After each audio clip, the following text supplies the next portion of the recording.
go live and bring this in. Okay. Oh, sorry. You're hearing that.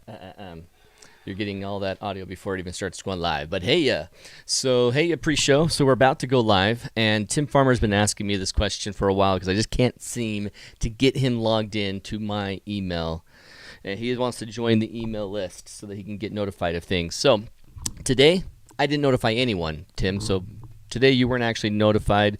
You weren't left out of any notification is what I'm trying to say. So let's go ahead and show you my screen because I have until 6:56, to show you this.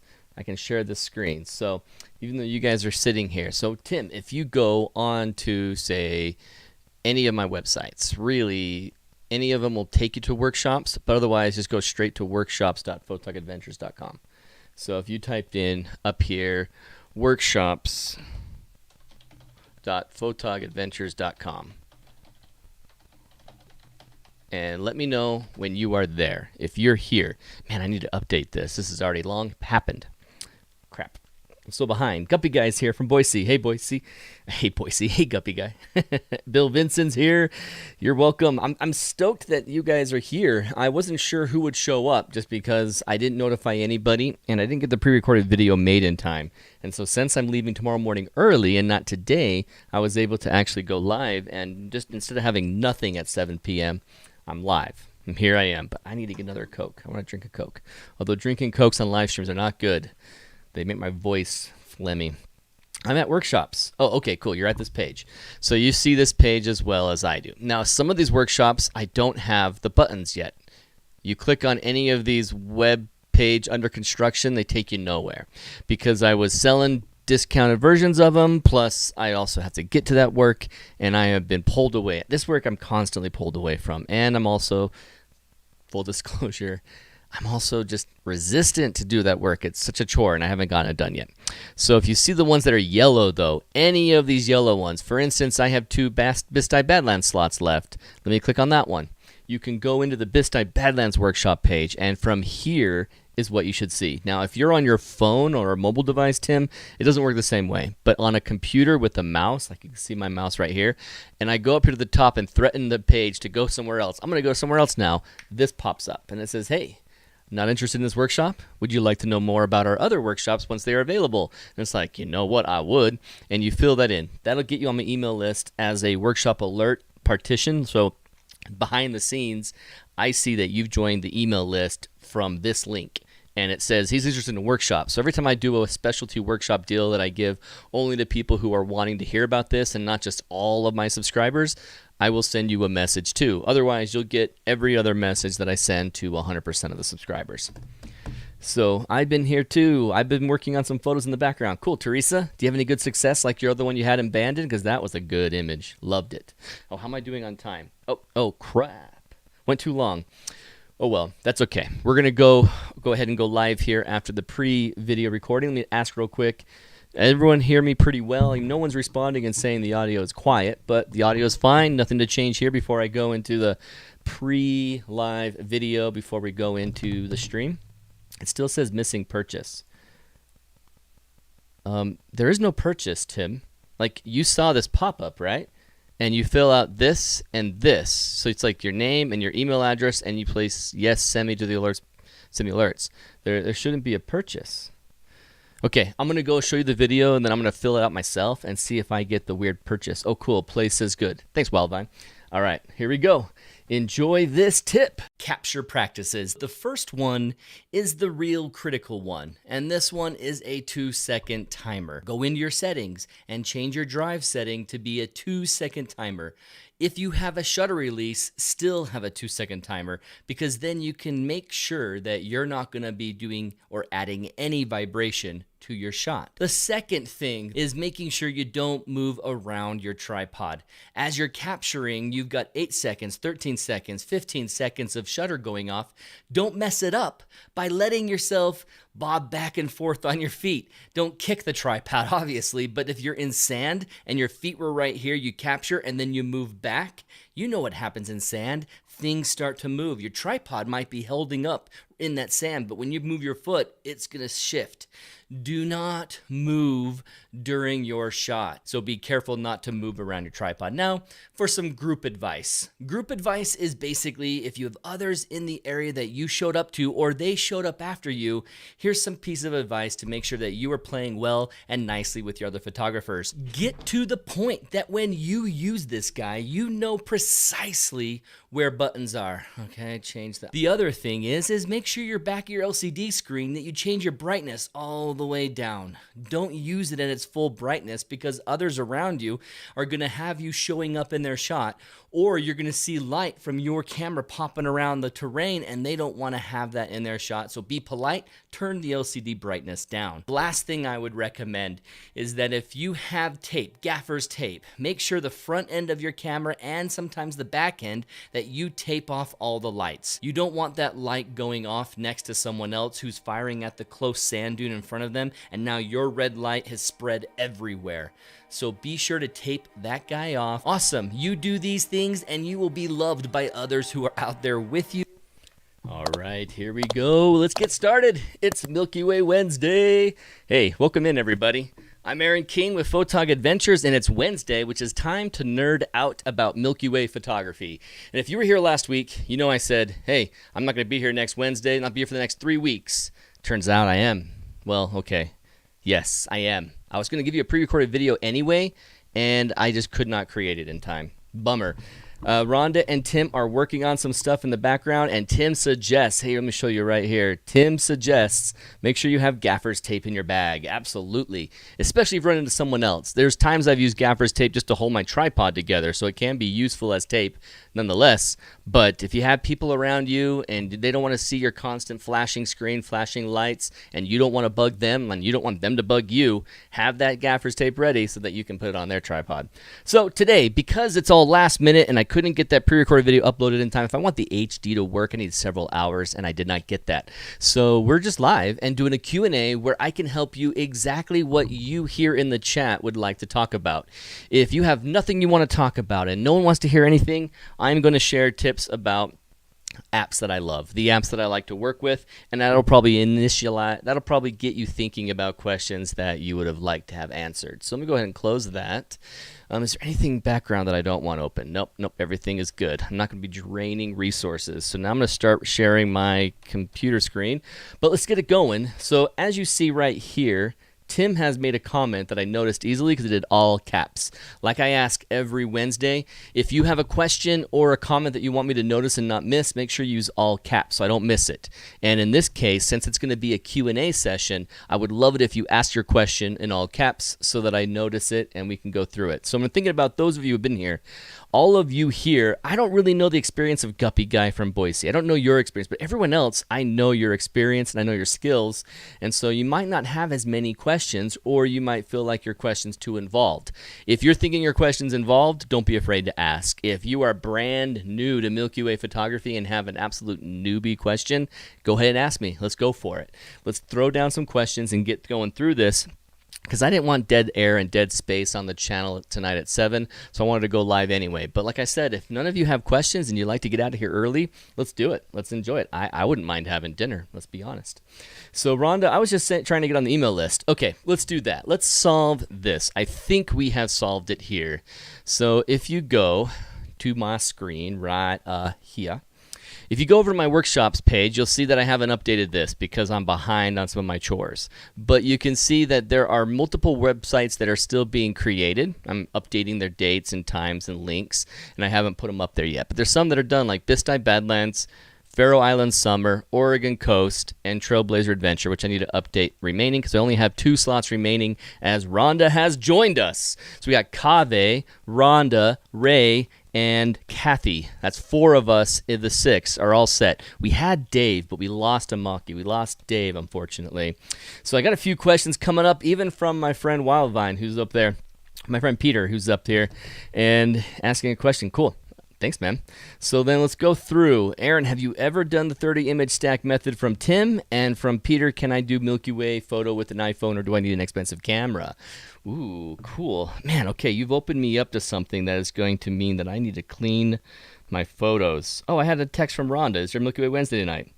Sorry, I never answered. I was just so busy I couldn't actually see my phone. But let's go ahead and share my screen, and I'll probably have to navigate through pictures in the background because the answer, Peter, is yes. You can actually do it. And I'm going to show iPhone users something specific. And it makes it so much better. I was shown this by Paula when she came to a workshop, and I had no idea about it. It's the kind of goofiest part about the Apple iOS is that most of the best features are like tribal knowledge, and if the tribal elders deem you worthy, you'll be told about that information. Oh yeah, I forgot to turn off that plant light over there, so that's why the lights just switched. But looks like we're sharing the screen. I'm going to pull up my iPhone, and I want to make sure that I isolate it so that you have less distraction and just iPhone. Oh, I have to make sure that's assigned. Bum, bum, bum, bum, bum, just my iPhone. There we go. Cool. So you go over to your iPhone, and you click on your features or any apps that you want to use. The thing we're going to talk about here is taking a photo with our cell phone and not just our camera. So let me show you some things. Let me isolate this for a second so that you don't see all of my photos in my screen, because I've got pictures of World of Warcraft in here. I got my son's portraits, and it's like I don't want to just go through all of that right now on the live stream. So I'm going to go to something that is just me taking a picture with my phone so that you can see good examples of this. In fact, I think I want to go back to when I was hanging out by Salt Flats, because that's a great example of it right there. Oh, that's going to be around a lot of ex-girlfriend pictures. Oh boy, this is going to be fun. There's going to be some dicey sharing going on, but I think we'll be okay. I'm just scrolling through my phone real quick. Oh man, those are good times. Good times that ended fast. Yeah, it was a 2-week girlfriend from Mexico. Whew. She was talking about what wedding ring she wanted, and then 2 days later, she's like, I don't think it's going to work out. And it's not because I did something. I mean, no one's going to believe me when I say that, but it's not because I did something. It was just, I think she had something going on in her head through all those days and said some of the things about being totally ready when she wasn't totally ready. And then she finally got honest with herself and said, I'm not ready. And that's totally fine. Of course it is. Where are you? I was out at the Salt Flats with one friend. Oh no, I can't think of his name right now. I'm so sorry, man. I was with, it's almost coming into my brain. But talking about working with an iPhone, it's not going to be as good as working with your camera, for sure. Oh my gosh, too many pictures of this girl. I really fell in love with this girl. Move. Get before then. Oh, I think I'm getting close. Okay, I think I've got it. How is it not already visible? Because this is Oregon. Must have been even before then. It must have been before the dinosaur footprints. Come on, Salt Flats. Oh, that's February. Here we go. Okay, here we go. Got some examples. I'm going to share my phone again, and you're going to have to see everything that's on here. So as I'm out here with this phone, I am doing multiple captures from different exposures. So when you look at this one, this is a capture where you keep it nice and still on your iPhone, looking towards. You can see Antares. Oh, you can't see my cursor. Let me share the whole screen. Turn off the phone background. Okay, whole screen. You can see this cursor right there. The small chat is gone. Let's go ahead and bring that back up. So this right here is Antares of the Scorpius constellation. It's going down, and so that is the bookend of the Milky Way core. Here's the core, and I'm getting ready. And on this capture, we're dealing with what you typically see on your phone, where you have 10 seconds. For instance, let's go into my camera. So if I'm here looking at, the inside the room, the light, your guys' chat, the behind the scenes, you can see that I go into photo mode, and up here at the top is this caret. And when I go into that caret, down here below is a group of settings. And you can see how with your long exposure choice, which is this, no, it's auto live. It's not showing yet because I'm still in photo. This got turned off, that's why. Come on back. There you are. This is the option went away again. Did you see that go away? It's turning off and on right here. Light time. This long exposure. So when I'm holding my phone and I pull this to the right, my max is 1 second. But I can change that. Oh man, this is weird. Is it because it's too bright in here and it thinks that I need to not do it? Don't auto change on me. All right, here we go. Max 2 seconds. If I hold really still, there should be an option for max 10 seconds. Let me get you to activate that, please. Oh, it's just too bright in here. Okay, here we go. We're going to go really dark. We're going to go very dark.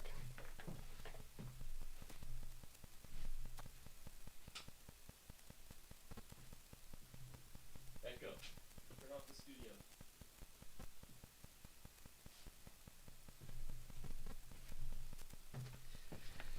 Okay, I have fooled. Oh, you had to see my entire house. Oh, man, you saw the floor. Horrible. Yeah, I shouldn't have let you see everything as I was walking. I should put the phone down. But you can see now that it says, well, I turned it away to like a dark part of my room. And now it goes up to 2 seconds. Okay, really dark part of the room. Oh, you stupid screen. I got to get all the white screens off so that it's as dark as possible. There we go. Max 7 seconds. It's all auto-adjusting on you, but when it's in the total darkness, like this, you can see I could go up to total darkness, but I'm moving it, max 10 seconds. But if I'm in the dark, holding my phone, and it gives me the max 10-second shutter, that's an option, and I go for a picture, it will help me stay still by throwing on my plus sign over another plus sign. And I'm like, oh, keep it steady, keep it steady. In this example, it's really hard to keep it steady because I'll keep it too steady holding it on the table.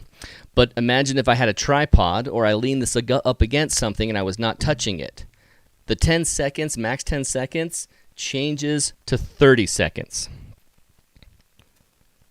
Changes to 30. And I did not know it did that because I only ever saw the 10 seconds. In fact, I wasn't even aware that it adjusted per second in the daylight like it was in here when it was nice and lit. And so this is adjusting dynamically to a max of 30 seconds on your iPhone. So once you've activated the shutter mode, the night long exposure where you can choose an option, you can leave it on auto or you can specifically define 30 seconds. And once you do that, then you see, and let me do this again. And also, let's turn back on my light.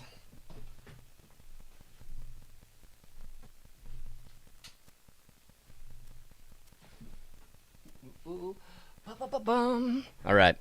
Now you can see me, but there's no studio lights behind me. But now, when you go into the pictures that I had here that I was showing you, this was 10 seconds, and this was 30. That's a big difference.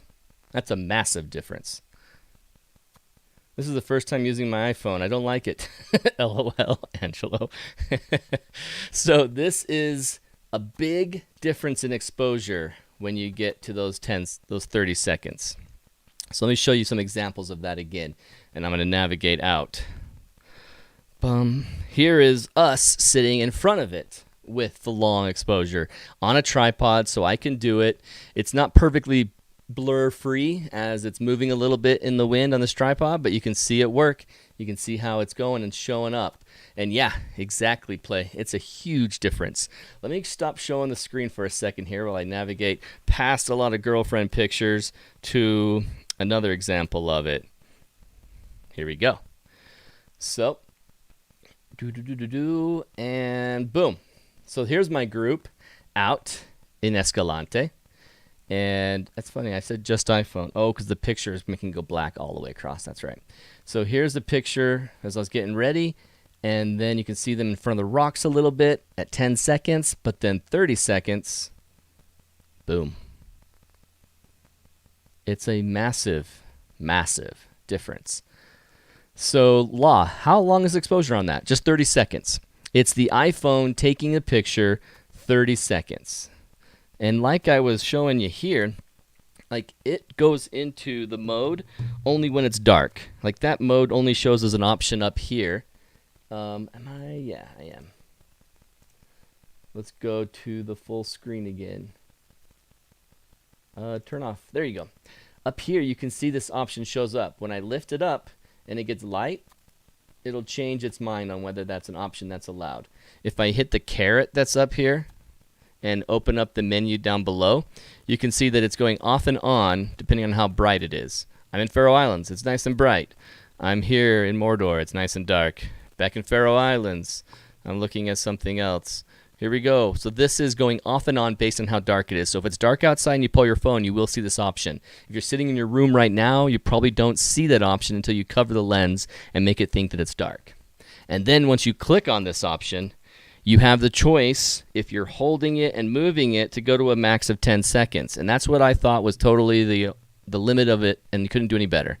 But if it goes stationary, that max of 10 seconds becomes possible to do a max of 30 seconds, Law. Is this a newer iPhone? Mine's 2018. No, I think I got this in 2018. Which version of iPhone would that be? Because it might not be in your phone on 2018. Oh, you did it on your iPhone 20 from iPhone 14's not from there either.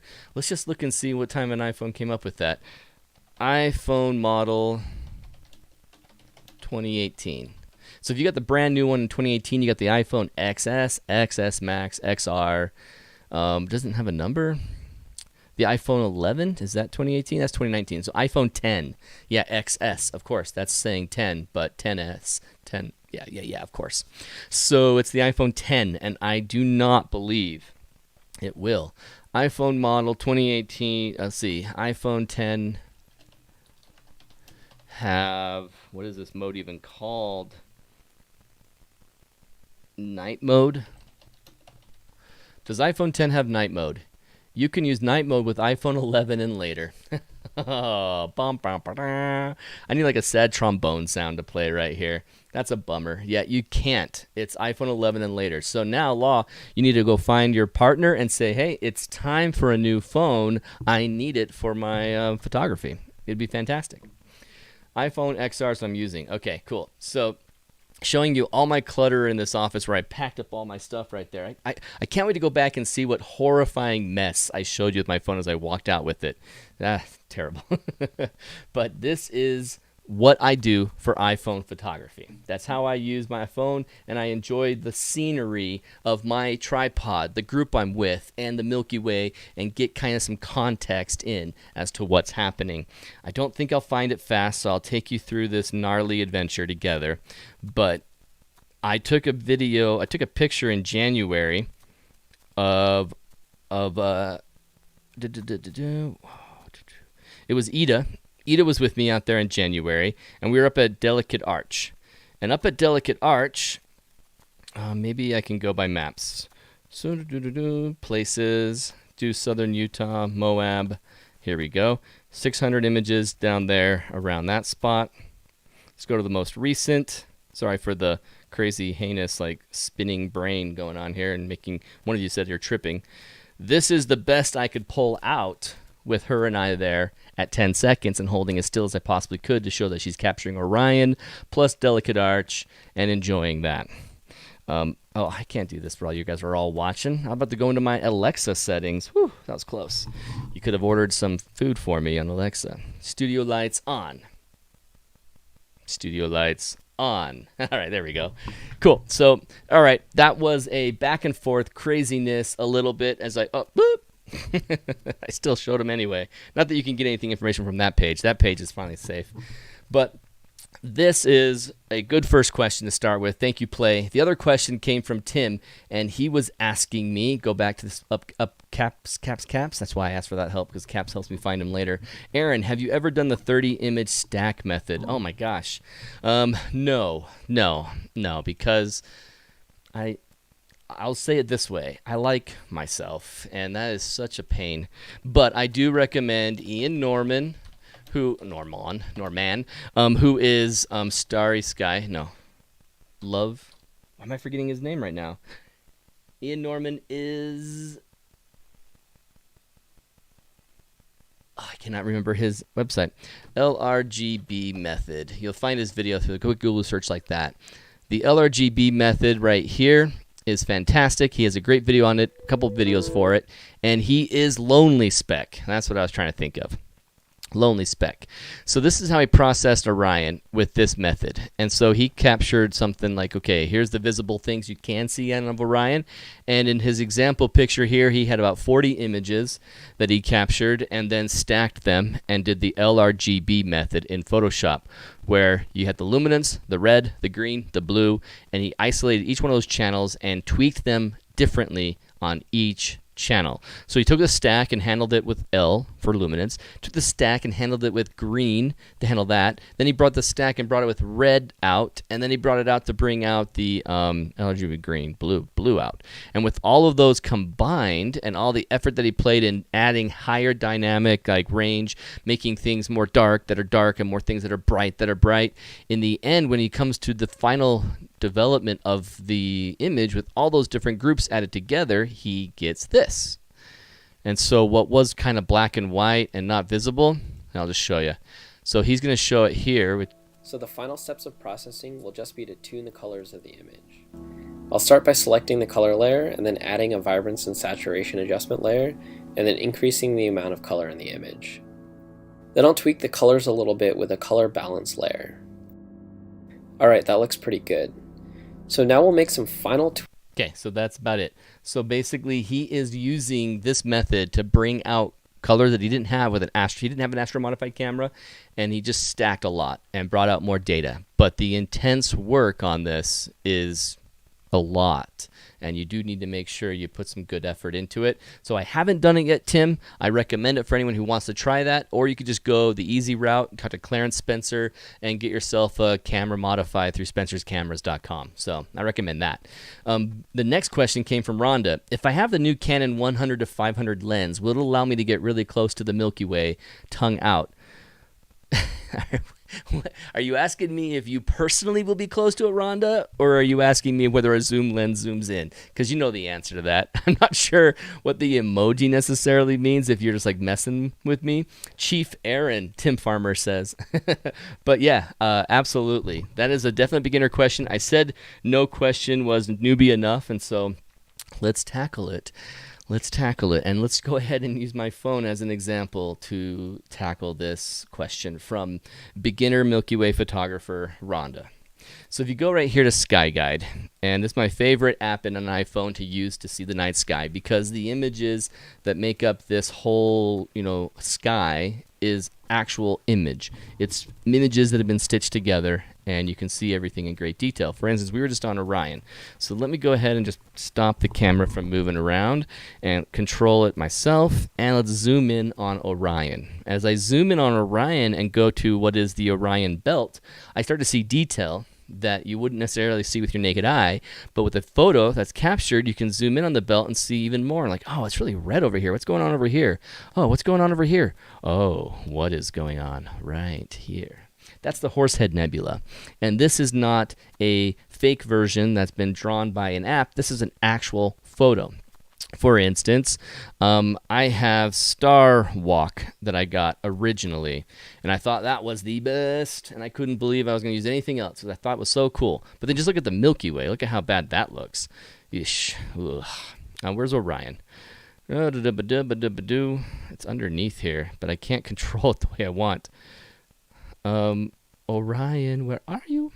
Let's go to forward in time and zoom out so I can see what I'm looking at.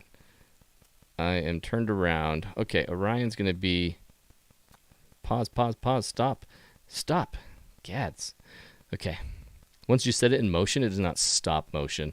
So I just go backwards in time to last night. I'll get to the point to where Orion was still up over in the west.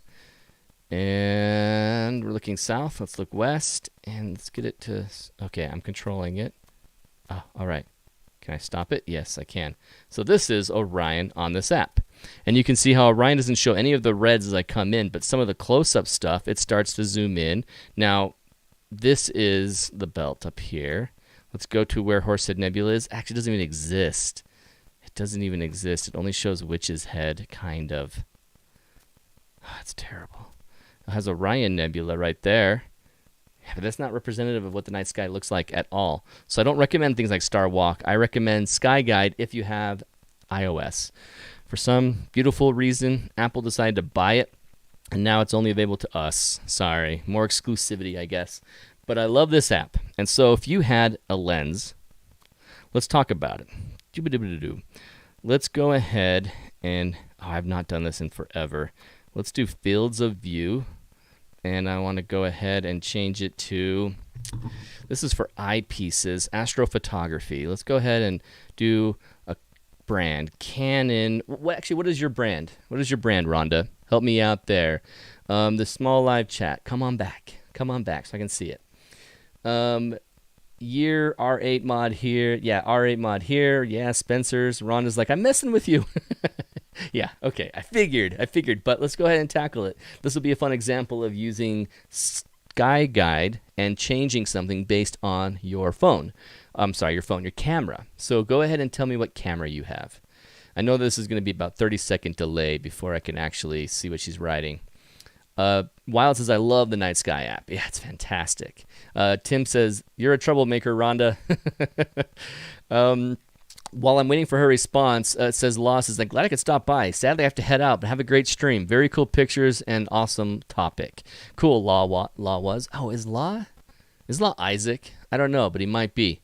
So, Rhonda, Canon R5. Let's type in Canon R5 and search for that. I'm hoping it has it, but it's possible it doesn't. It's not showing it. Canon anything? Wow. Can't use your example because it doesn't have any mirrorless. That's too bad. I've updated recently too. Well, let's go with the 5D Mark IV. That's what I have. Sweet. Add it. And we're done. So here's my Canon 5D Mark IV. Added the cameras. So then we got to go into here. I'm going to use a Barlow. No, I'm not using a Barlow. My optics are going to be a lens. Let's do a 100 to 500 millimeter. Let's just do anything 100 millimeter. Can I make it be a Canon lens? Let's just go for a Canon model. Here we go. Canon EF and go up to 100 millimeter. All right, 100 millimeter USM. It's got f2. Great. That's a good example. We added it. So now I have Canon 5D Mark IV, the Canon EF lens, and appearance. I'm not sure how that will show up, but let's just go ahead and leave it in as that. And so now it's got a square.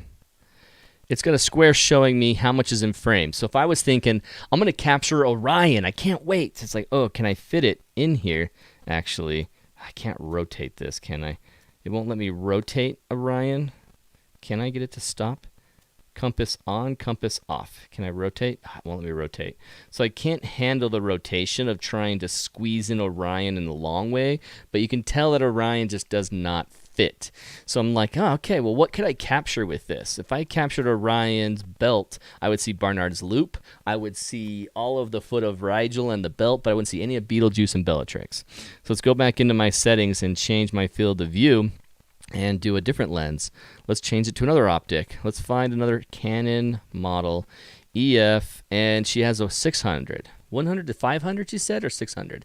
I know she was joking, but we're going to take this as seriously as she placed it. 100 to 500 lens. She did put the emoji. I should have caught on to that, but yeah, let's go ahead. F4 at 500 millimeter.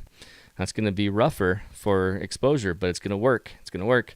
Let's go see how tight this is now. Oh, I've even got a reticle now. Why do I have a reticle? I'm not sure why that was added.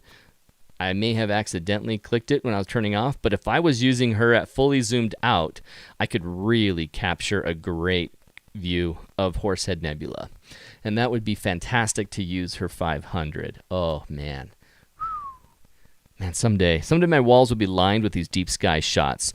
I would really love an honestly, I would really want it soon, is a capture of the core where I'm that zoomed in.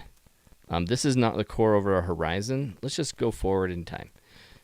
Go forward to tomorrow around 3 a.m. Okay.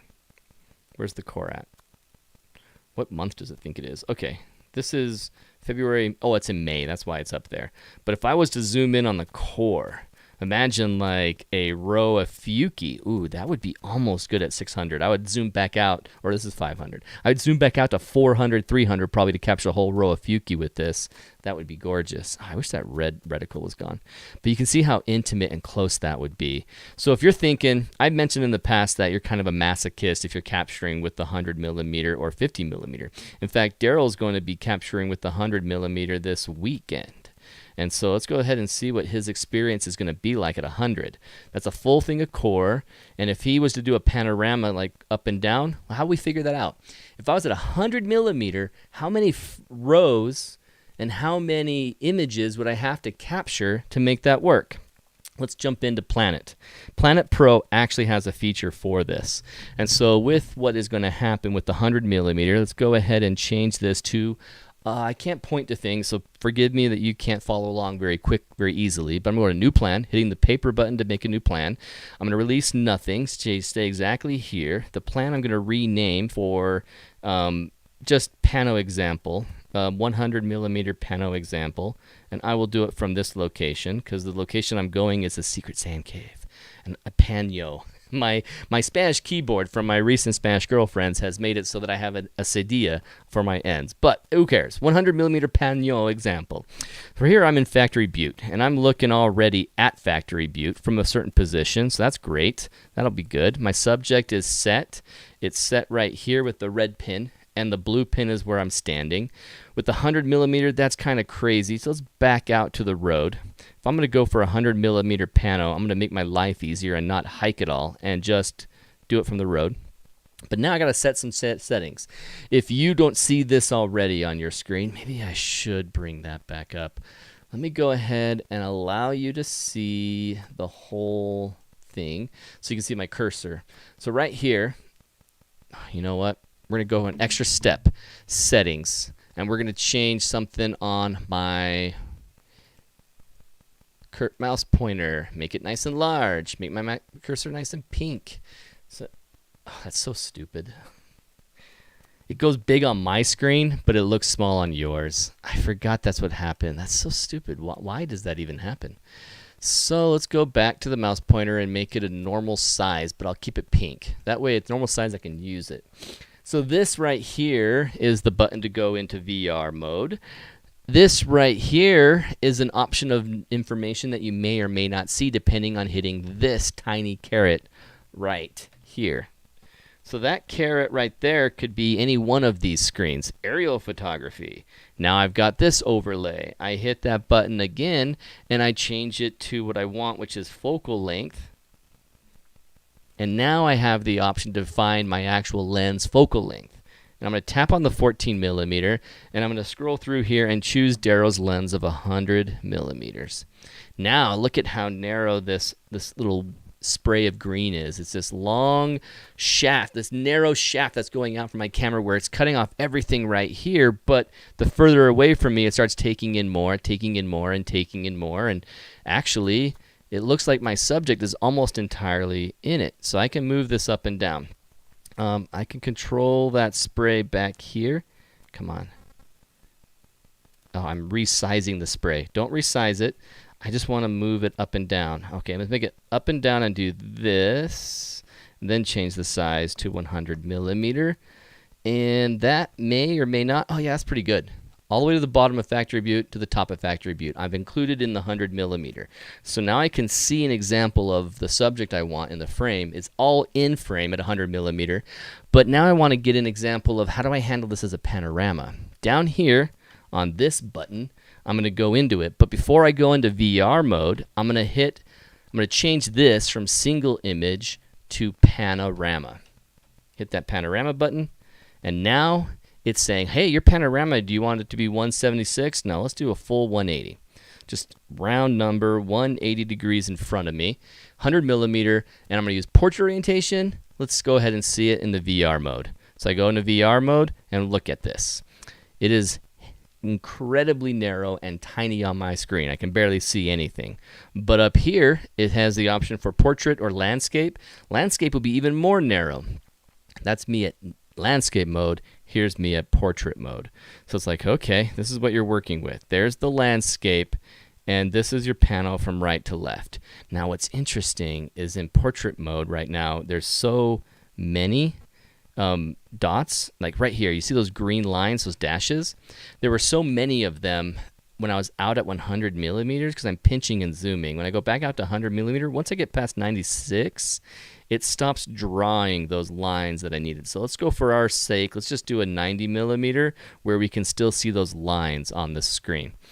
So this is an unfortunate reality of that. But what if I go into my phone and say, hey, let's do a rotation. Can I rotate the app? No, it doesn't do it. Not in VR mode. Planit doesn't have like a horizontal orientation here on the app. I can't just switch my phone and make it work.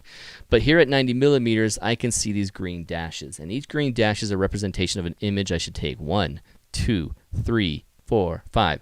I have a zoom feature. Let's use that right now. Zoom display. Cool. There's a zoom display. All I need to do is just resize this in the right spot, which is fun to figure out where that right spot might be. I need to unlock it, I think. Zoom display I made visible, but it's locked. Okay. Alt. There we go. I can change that. I can change this. All right. Where on earth? Where on the app? That's the bottom. I can go more to the left. Oh, yeah, here we go. Here we go. This is going to take a while. I apologize. Let me resize this to a very small square so that I can make this the right spot. Oh, let me lock these because this shouldn't be accessible. Oh, no. I'm canceling, not deleting it, just locking it so that it stops selecting it when I go for it. Nah, darn. Go back to zoom display. Make this smaller, so that from here I can see that I'm zooming in on the spot of the app that I want. All right, here we go. And I'm cutting in at the bottom here because I want you to see this very well. And so forgive me while I have to make this edit on live. Here we go. So now that that has been isolated, I can really make it big. I'm going to turn off the chat so that you don't see that in the way. And I'm also going to turn off the chat background. Okay, so now below me you can see what I'm pointing to, which, oh man, I hate how that happens. Everything that's not locked gets selected. Here we go. So then let's cut this down a little bit more so that you can see my screen plus it zoomed in. All right, that's probably ideal. So now you can see what I'm seeing on my phone, but also very, very, very big, which is much easier to understand. So these little dots, these little square green dashes, 1 frame, 2 frame, 3 frame, 4 frame, and so on.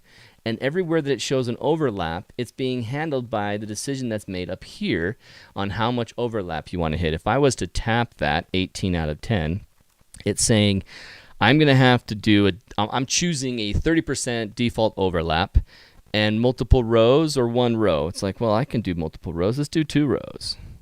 And with 2 rows now defined, it'll actually make my image a little bit taller, which is nice. I can see more of the Milky Way, and I can see, oh, you know what?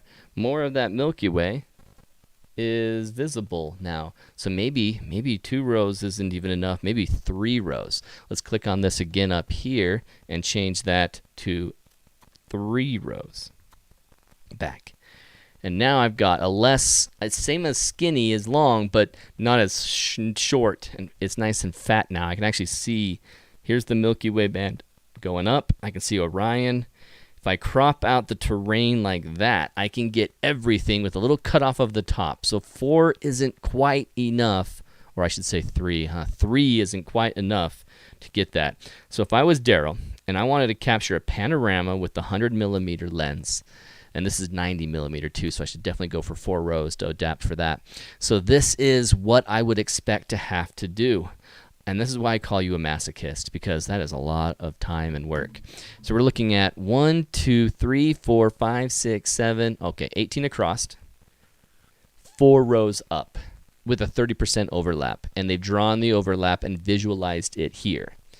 So then you can see how that can play out. Oh, you know what? I need to move this up because I blocked the greens. Boom, boom, boom, boom, boom. You can see how that plays out and plan it, and you can plan that situation. Dealing with 100 millimeter lens, you are looking at 18 times 4. 18 times 2 is 34, right? Is it 30? Yeah, 36. 36, and then twice. 72? Shoosh. 72 images that you would need to have if you're going to capture a 100 millimeter panorama with at least this as the defined height of the Milky Way and not lower to the horizon, because you wanted Orion visible, you wanted an over factory butte, you wanted all of those things in this situation. That's what comes up. All right, cool. All right, I belabored that long and good. Cool. So, Rhonda, your hypothetical question as a joke turned into a pretty good discussion, so that's nice. Let's go see who asked another question. I'm scrolling up to her joke question. That was great. And going to the next all caps. And the next question that's all caps I could see was Teresa Rice. The Bandon photo you like is 49 images stacked. Oh my gads, the Bandon photo you captured was 49 images. Chunga Yunga. That's insane. Okay, so you like misery. Cool. Awesome. Tim Farmer, why 30? I thought 10 is enough. My process is like that, but a little different. In my personal opinion, and Milky Way Mike did a whole test on it. He has a video about it where the return on investment is hard to recognize the noise differential once you get past 10. Like 15 was kind of the last time you saw a big change. And then beyond that, as far as cleaning noise and stacking, the return of investment is just not there. It's so minute, it's not necessary. But if you're trying to capture an LRGB method of a low contrast subject in a dark, dark sky, and you want to get that coloring out from the sky, you want to take a bunch of frames, get all their data stacked together, and add up all that data, and then work with it to create a color channel that's been isolated to focus on blue, a color channel that's focused on red, a color channel that's isolated and focusing and tweaking all the greens, and then to bring them all together with the luminosity one, and boom, you got LRGB, and you have a lot more visibility. Then the benefit of going beyond 15 is definitely there, and you should go no less than 20, and probably should do 40 at least. I mean, 30 is great. I'm sure 30 is fantastic. It just happens to be 40 what Ian Norman did. All right, questions going on. Messing with you. Ron S. Any thoughts which app is best for polar aligning with a cell phone? Okay, yeah. I mean, polar alignment.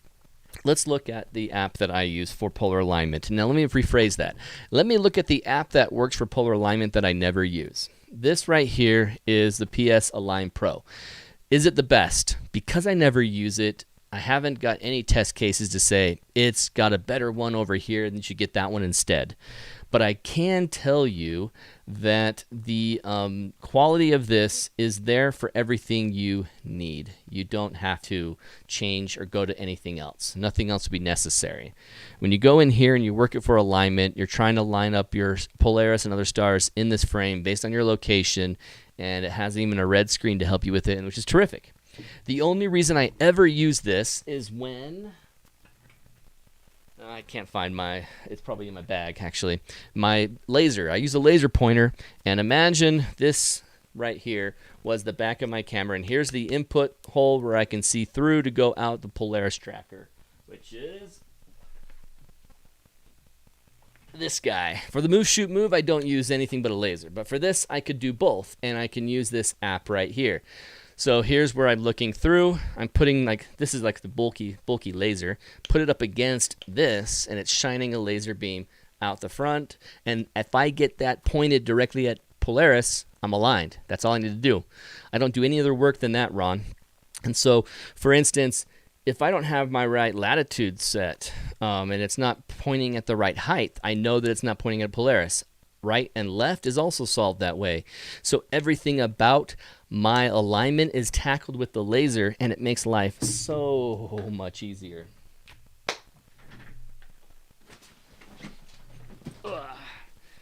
So for that sake, I have followed Alan Wallace's example. I love it, for having a dual head, like a dual direction pano head, which I believe is going to end up being in here.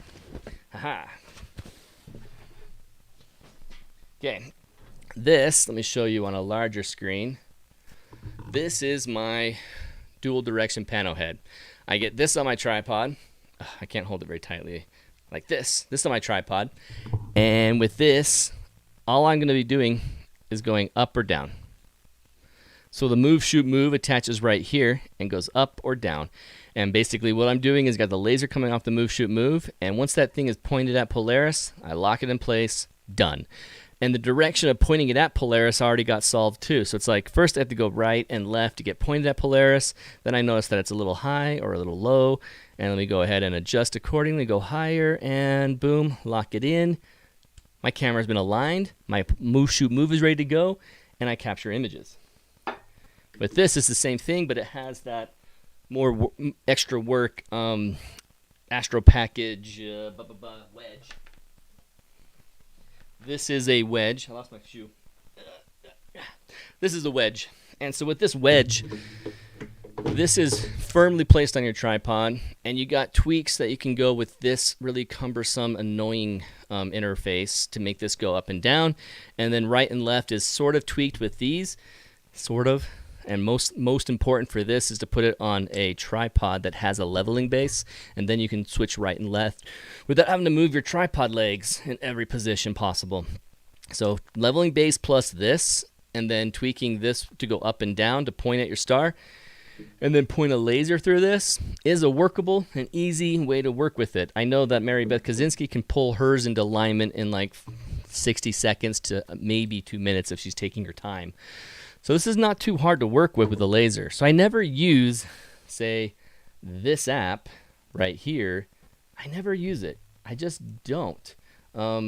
This app right there is for, oh, that's right, I wanted the cursor. That's why I was hanging out like that. I forgot.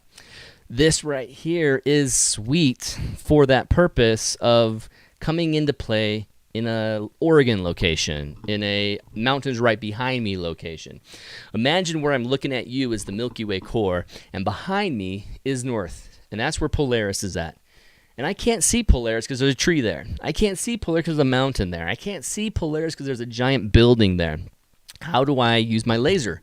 I can't. I can't use my laser, but I can use this app to do so. So down here, when you can see down below, it has this, or this. Oh, I can always forget. Let's just go through trial and error. It's not that. It's the sun. Okay, so let me show you that again. So it's this one, the sun-looking one. When you click on that icon in this app, PS Align Pro, Polar Scope Align Pro, then it puts on this interesting reticle. And it's doing nothing right now because I'm not pointing towards north. But as soon as I point towards north, and then tip it up and tip it down. Let me go full screen so you can see. Ooh, maybe not full screen. Let's just make me bigger. Oh,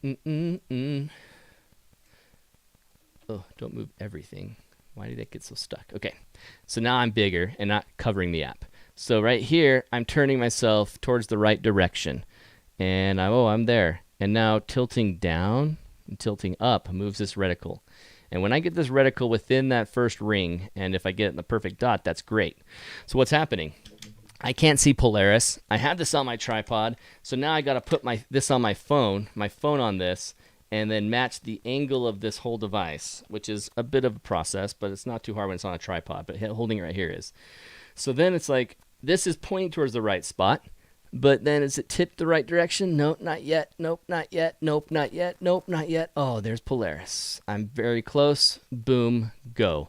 Now I can lock everything in, and I know I've got that pointed towards Polaris, even though I cannot see it with my eyes. So when I can't use my laser, I use this app. That's the only time I use this app. If I was to do something with a heavy payload, with a counterweight, and I want to get like 400 millimeters zoomed in, and I can't just go with the it's wide angle, it'll work situation, then I might go back and use this app appropriately and get my polar alignment with all of this methodology.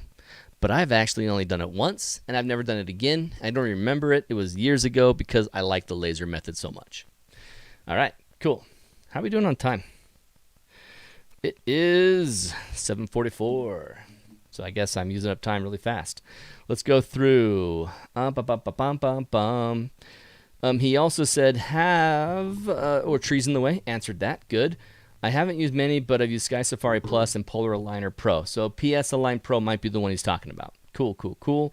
Tim Farmer, Aaron, that shot you love with the smokestack was at 50 millimeters. See, yeah, that was a cool shot with the 50 meters zoomed in, tight, and he got a great view of it with the street in view as well, but still at 50 millimeters, not too tight.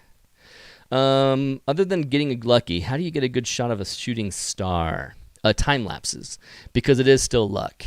You either go out on a night like a Perseids meteor shower that is happening more frequently, and you have 100 of them, 50 of them a minute, or an hour. 50 of them in an hour. 50 of them a minute would be amazing. 50 of them like in an hour, then you see tons of them.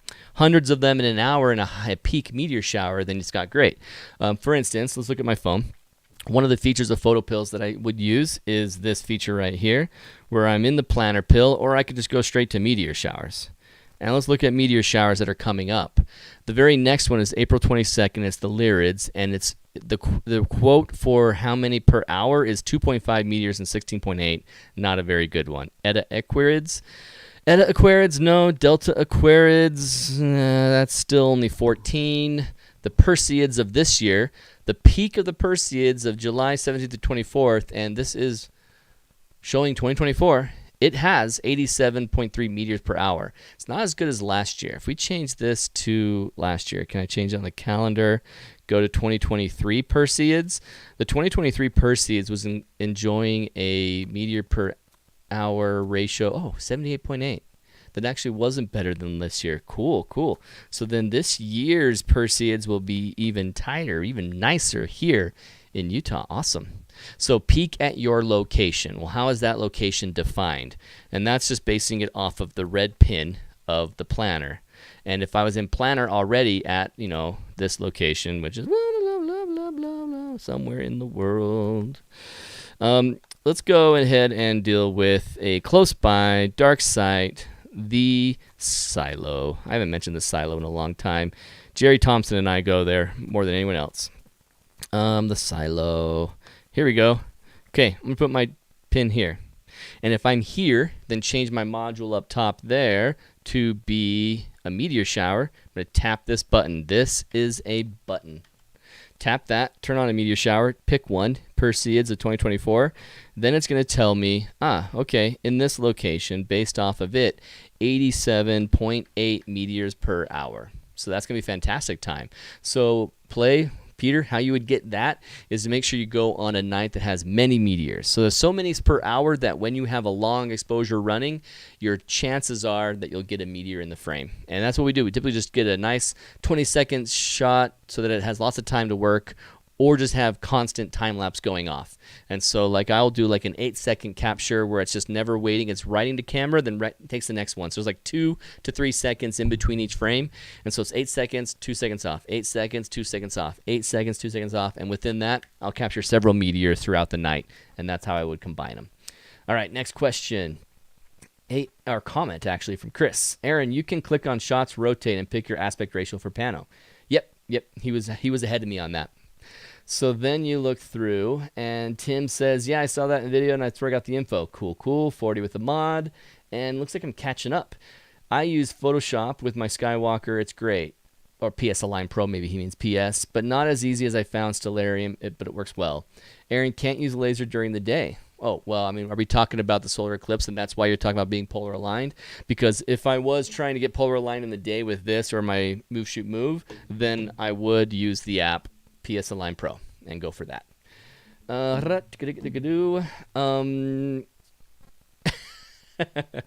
love that comment from Angelo. It's right below my face. It says, it's moved now because someone else commented. He said, I will never graduate Aaron's class. I'm still camera 16mm lens. My next step is ball head and L bracket for portrait. You don't have to ever graduate, my friend. Students are encouraged to stick around as long as they would like. There is absolutely no need to stop joining the class of Milky Way Wednesday. So I'm glad that you're here, man. I'm off screen there. That's why I was changing. Okay, cool. So Kathy says, next time I visit Utah, I'm going to stop at the silo. I've seen so many pictures of your videos with it. Yeah, I love the silo. It's cool. Peter says, thanks for sharing your interest with me tonight. It was super cool. Wish I could stay longer, but I got to head to bed. You bet. No worries. You stayed longer than I thought, Peter. Take it easy, man. Say hi to Petrette for me if she'll even listen. Chris Whiting may capture some ponds, brooks with Andromeda Friday evening. Sweet. Ponds Brooks. I don't know that area. It's an area in the sky, huh? Ponds Brooks. Interesting, with Andromeda. Or no, I bet that's a location, foreground, Ponds Brooks plus Andromeda. That's cool. I like that thought, Chris. Angelo says, tonight the night sky here will be the first time I'm seeing stars in months. I'll have to just shoot stars tonight. I've seen stars out here in Provo many nights as I take the trash out and see, oh, there's Orion. I could go do it. There's the moon. Never mind. And then I just never do it. Tim Farmer, now I have to find the silo. Well, find it. Find it you will. Check this out. This location. If I'm in Photo Pills and I have a red pin down and I decide to go, I go hit more down here at the bottom. I hit more, and then I have an action. I hit action. Well, I didn't tap it, but action. Then you can go here and copy location. And copy that location or send that location to someone or whatever you want to do. So if I go into maps, paste that location, go. Then you can see how far it is and directions. It'll take me 51 minutes to get there right now. That's how close it is to home. So if you ever find that, Tim, I'm only 51 minutes away too, and if I'm available, I'll come catch up with you, man. But yeah, that silo is right there, and the exact coordinates, I can send you the coordinates if you want them. Oh, in fact, I owe some map stuff to people who asked about the Death Valley things. Oh, crap. I'm behind on that. I'm always behind on something. So anyway, chat. I think we're good. We've gone a full hour almost, and instead of taking on a new question, since there aren't any more, I'm going to call it right here.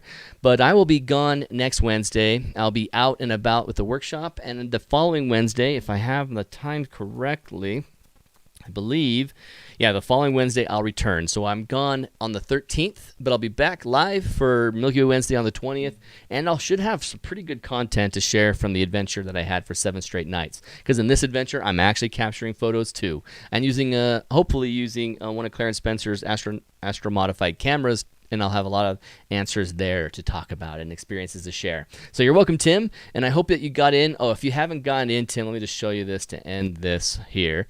So if you go to, like we were showing over here, workshops with photographyadventures.com, and you go down to the almost sold out, 2 slots left, New Zealand Trailblazer Adventure. If you click on this one, the New Zealand Trailblazer Adventure, oh, that's horrible. Right here, go I want to go. And go into this one, Tim, I believe you'll have no trouble. Once you go your cursor up to the top browser and this pops up, then you can put your name and your email and click Send Me Alerts, and it goes through. It feels like nothing's happening, though, and I don't like that, so I'm wondering if it will go through. So please do it so I can know, because my aking81 Gmail email is already included in the list. So go ahead and try it and let me know if that sends it through. I need to go through each one of these pages and figure out why the submit has been crashing. Basically, this is a module that I copy and paste between different years, and so I wouldn't be surprised if over the years it just kind of got broken, and I just got to fix it. So thanks for letting me know, Tim, that you couldn't get on the list. Everyone have a great night. Love hanging out with you. Really appreciate your time and hangouts with me all this time. And on hello, you will never graduate from this class. I will keep it complicated and difficult so you never quite master it. No, I hope that you do master this. Many of you in here have already mastered a lot of what I teach, and I'm just thankful that you come to hang out and nerd out about Milky Way and help others. So, oh, you did it. Sweet. Okay, I'm going to check that. All right, have a good night. Thanks, everybody. I'll see you in 2 Wednesdays back here live at 7 p.m. Mountain Time. Have a good